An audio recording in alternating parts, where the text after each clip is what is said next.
প্রিয় বন্ধুগণ, আসসালামু আলাইকুম। মানুষের মধ্যে একটা ধারণা ছিল, টাকাই শক্তি, টাকাই বল, টাকাই ইজ্জত।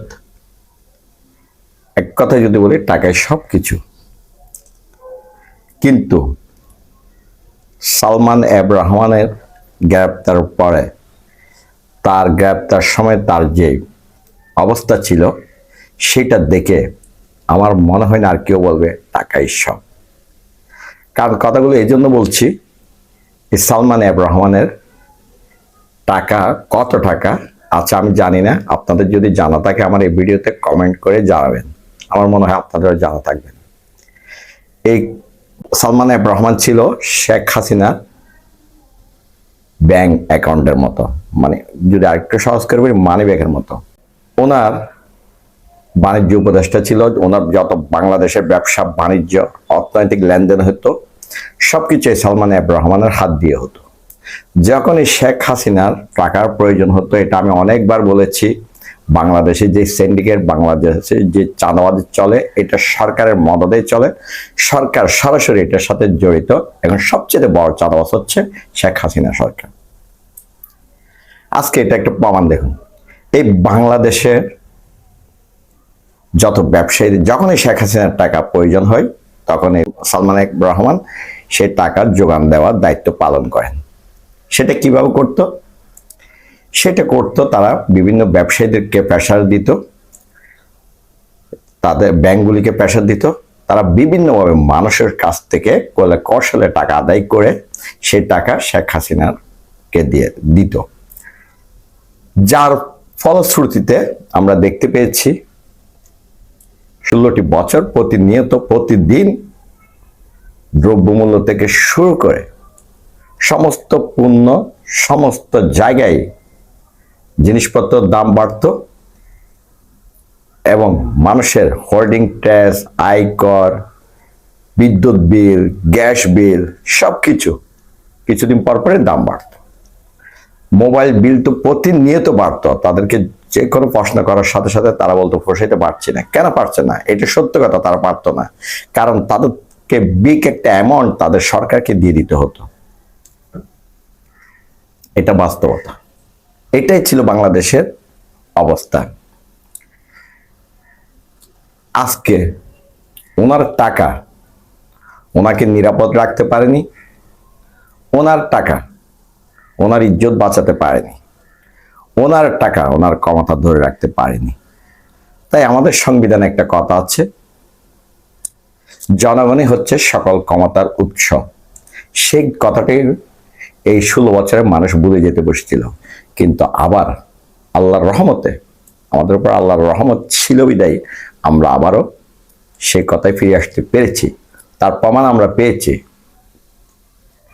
আজকে সালমান এফ রহমানের এই অবস্থা দেখে দেশে যারা ছোটখাটো চোর, বাটফার রয়েছে, প্রতারক রয়েছে, তাদেরকে যদি হাত বাঁধা হয়, তাদেরকে যদি তাদের শরীরের আকৃতি বদলানো হয়, তাদেরকে যদি কোনো নৌকায় থেকে গ্রেপ্তার করা হয়, তারা যদি পালিয়ে যাওয়া অবস্থায় ধরা পড়ে, তাদের আর লজ্জা লাগবে না।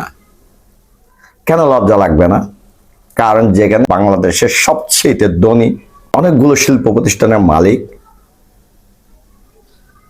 প্রভাবশালী একজন ব্যক্তি সালমান এফ রহমান, যখন তারা সুর সেজে যায়, সুর হয়ে যায় স্বার্থের জন্য, তাহলে আমরা তো কিছুই না। এটা আমাদের জন্য কোনো ব্যাপার না। এটা এরকম একটা উদাহরণ হয়ে গিয়েছে ইতিমধ্যে। তাই আমাদের প্রত্যেককে যে দল করুক না কেন, আমাদের এইসব ব্যাপারগুলি থেকে শিক্ষা নেওয়ার অনেক কিছু রয়েছে। যদি আমরা চিন্তাশীল হয়, আমাদের চিন্তা শক্তি থাকে, আমাদের ক্ষমতা আছে বিদায় আমরা মানুষের সাথে যা ইচ্ছে তা করবো। আমাদের ক্ষমতা আছে বিদায় আমরা দেশের মধ্যে অন্যায় করব, দেশটাকে দেউলিয়া বানিয়ে দিব, আমরা দুর্নীতি করব। এটা কখনো হওয়া সম্ভব না, করা যাবে না। যারা করেছে আপনি দেখেন, একজন ওয়ার্ড কমিশনার থেকে শুরু করে তার একজন সেক্রেটারি, সেও কয়েক কোটি টাকার মালিক হয়েছে, কয়েকটা বাড়ি করেছে। এটা কি করে সম্ভব? ওই সিটি কর্পোরেশনের অফিসে কি ছিল? ওয়ার্ড কাউন্সিলরের অফিসে কি আলাদ দিনের চাক ছিল যে 3-4টা বাড়ি হয়ে যাবে এদের? এগুলো তো মানুষের সাথে জুলুম করা হয়েছে। মানুষের টাকা, মানুষ যে কাজ 1 টাকা দিয়ে করতো সে কাজ 10 টাকা নেওয়া হয়েছে। মানুষকে জিম্মি করা হয়েছে। আজকে তারা যদি হজ করে, তারা যদি সমাজে সুন্দর সুন্দর কথা বলে, দাড়ি রাখে, মাথায় টুপি দেয়, পাঞ্জাবি পরে, তাদেরকে কি ভালো মানুষ বলা যাবে? আর তাদের যদি বিবেক, বিন্দু পরিমাণ বিবেক থাকে, তারা এই ধরনের ভালো মানুষ সাজার চেষ্টা করবে না। ভালো কথাগুলি তারা সমাজে বলবেও না, কারণ তাদের বিবেকগুলি, তাদের ভালো মানুষগুলি অনেক আগে নষ্ট করে ফেলেছে তারা টাকার কাছে। তারা মানুষের উপর জুলুম করেছে। এক কথাই আওয়ামী লীগের অনেক লোক, অনেক ভাইয়েরা দেখবেন আমার আশেপাশে আছে, যাদের কোনো কাজকর্ম ছিল না, চাকরি বাকরি ছিল না, কিন্তু এরা 2-3টা বাড়ি করেছে, টাকার পাহাড় বানিয়েছে, প্রাইভেট কার চলাফেরা করে। কোত্থেকে আসলো রে ভাই এত টাকা? আপনাদের তো বাপ দাদার কোনো ব্যবসা ছিল না, অতএব প্রত্যেকটা টাকা জুলুম করে মানুষ থেকে নিয়েছে।